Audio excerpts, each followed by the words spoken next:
وَلِتُكْمِلُوا الْعِدَّةَ وَلِتُكَبِّرُوا اللَّهَ عَلَى مَا هَدَاكُمْ وَلَعَلَّكُمْ تَشْكُرُونَ.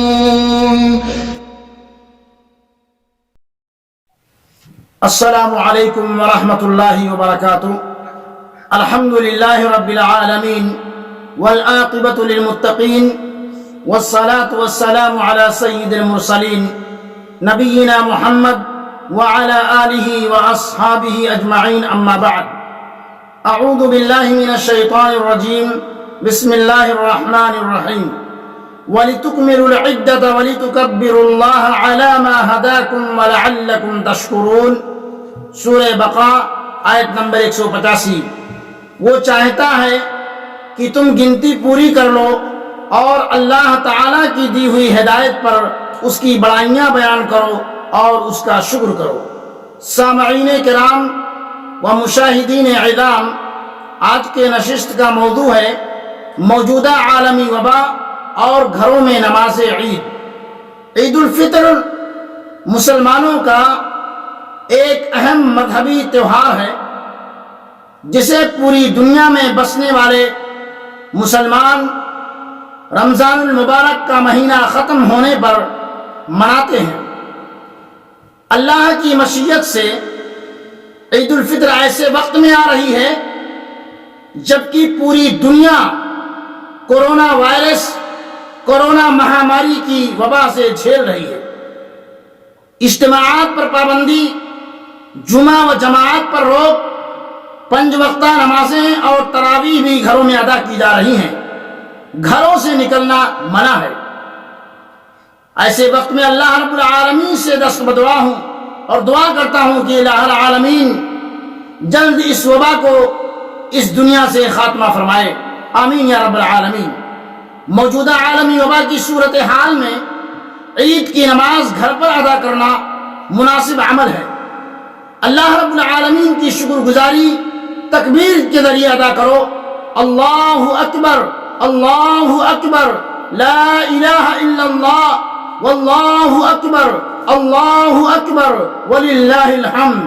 اللہ اکبر، اللہ اکبر، لا الہ الا اللہ، واللہ اکبر، اللہ اکبر وللہ الحمد. چاند دیکھنے کے بعد بلند آواز سے اس تکبیر کو مرد حضرات بلند آواز سے اور عورتیں آہستہ سے تکبیر بلند کریں. یہ اللہ رب العالمین کی شکر گزاری ہے کہ اس نے ہمیں روزہ رکھنے کی توفیق بخشی. ہم اس پر جتنی بھی اللہ رب العالمین کی شکریہ بجا لائیں ہمارے لیے کم ہے. اللہ رب العالمین ہم تمام مسلمانوں کی رمضان میں کی جانے والی عبادتوں کو قبول فرمائے. ہمارے صیام کو، ہمارے قیام کو، ہمارے تلاوت قرآن کو اور اسی طریقے سے دیگر عبادتوں کو اللہ رب العالمین قبول فرمائے. آمین یا رب العالمین. ہم اللہ رب العالمین کی شکر گزاری کرتے ہیں تکبیر کے ذریعے 2 رکعت نماز عید دوگانہ ادا کر کے، جیسا کہ نبی صلی اللہ علیہ وسلم نے عید الفطر کی نماز سن 2 ہجری میں ادا کی جب زکوٰۃ فرض ہوئی. قد افلح من تزکا وذکر اسم ربہ فصلی. بے شک اس نے فلاح پالی جو پاک ہو گیا اور جس نے اپنے رب کا نام یاد رکھا اور نماز پڑھتا رہا. موجودہ حالات میں صلاۃ عید خطبہ کے بغیر گھر میں پڑھنا جائز ہے. صلاۃ عید خطبہ کے بغیر گھر میں پڑھنا جائز ہے. میرے بھائیوں، امام بخاری رحمہ اللہ نے ذکر کیا ہے کہ انس رضی اللہ عنہ کی صلاۃ عید جب امام کے ساتھ چھوٹ جاتی تھی تو اپنے اہل و عیال کو جمع کر کے جیسے امام کے ساتھ عید پڑھائی جاتی ہے ویسے پڑھا کرتے تھے. عید الفطر کی نماز بغیر اذان اور بغیر تکبیر کے ادا کی جائے گی.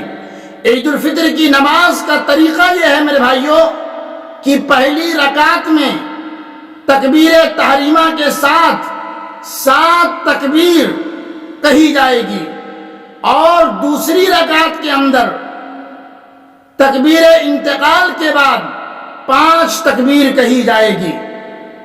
یہ نماز عید کا وقت طلوع آفتاب کے 20 منٹ کے بعد سے شروع ہوتا ہے جیسا کہ بہت سارے بھائی فون کرتے ہیں اور پوچھتے ہیں کہ عید کی نماز کا وقت کب ہے، تو میرے بھائیوں، عید کی نماز کا وقت طلوع آفتاب کے 20 منٹ کے بعد سے شروع ہوتا ہے اور ظہر کی اذان سے 20 منٹ پہلے تک رہتا ہے۔ یہ مختصر نماز عید گھر میں پڑھیں، یہ اس کا طریقہ رہا میرے بھائیوں۔ اللہ رب العالمین سے دعا ہے کہ اللہ تعالی ہم تمام مسلمانوں کی عبادتوں کو قبول فرمائے جو ہم نے اس ماہ مبارک اور شہر مبارک کے اندر کی ہے، چاہے وہ نماز کی شکل میں ہو، چاہے وہ نفل کی شکل میں ہو، چاہے وہ صیام ہو، تلاوت قرآن ہو، صدقہ و خیرات ہو۔ اللہ رب العالمین ہم تمام لوگوں کی، ہم تمام مسلمانوں کی اس سارے عبادات کو قبول فرمائے، آمین یا رب العالمین۔ وآخر دعوانا ان الحمد للہ رب العالمین، والسلام علیکم ورحمۃ اللہ وبرکاتہ۔